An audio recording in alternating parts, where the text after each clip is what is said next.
code and community engagement. And it's a form of helping the community around DigitalOcean get started with the platform and find their way around. So the content is about the articles you normally find when you are trying to search for things to do online. I don't know if any of you have come across any DigitalOcean article before. Normally, how to set up Ubuntu server, the initial steps, how to secure your server, how to log in remotely. Those are tutorials that are contributed by the community, and they are all provided for anyone who is interested. Now, although the articles are written for use on DigitalOcean, the content still applies to any virtual private server you want to run on. So whether you load or you want to use Azure, AWS, whatever, the same tutorials apply. And so as DigitalOcean Navigators, one of our tasks is to contribute content.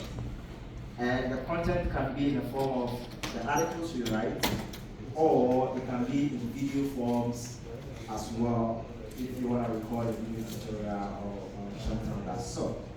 So for the navigators, they are more like a small group of people which we're currently looking to expand. But if you're interested to join, you can find the form to apply.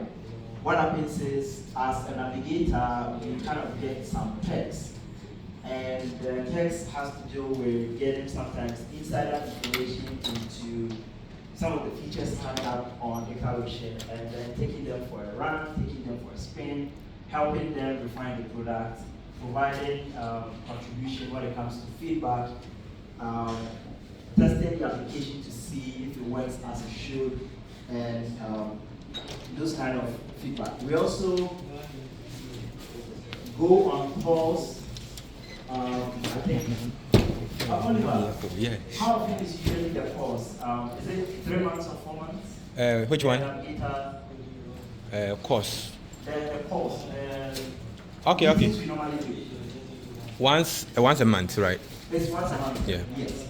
And I think last month we had the opportunity of speaking to the DigitalOcean CEO. So we also get perks like T-shirts or swag or whatnot, which I received mine on guitar. I think it's called the Treasure Kit or something last year as well. And it all boils down to the fact that we provide content, whether it's video, whether it's written form, to help the community as well.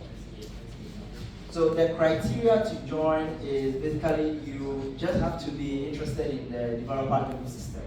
One of the things DigitalOcean focused on when they started was providing support for developers. There are many cloud platforms out there. What was a difficulty sometimes was individual developers trying to get started with the cloud. And I chanced upon DigitalOcean simply because I couldn't figure out the dashboard of AWS. Like, when I logged in and I saw the dashboard, I was like, this is like launching a rocket. So many things, a whole lot. I got confused, and so I was looking for something simpler. And that's how come I came across DigitalOcean. It was developer friendly, it was easy to use, the pricing wasn't confusing, the system just worked, it was simple enough, and that's basically, so if you are interested in such simplicity, making the life of developers easier, it's definitely something you can consider. So you have passion for teaching, writing presentation, organizing events, like we did recently, the DigitalOcean meetup here in Accra. I don't know if any of you were able to join. And so if you are interested in that, if you have expertise or hands-on experience with DigitalOcean products, that is definitely to join.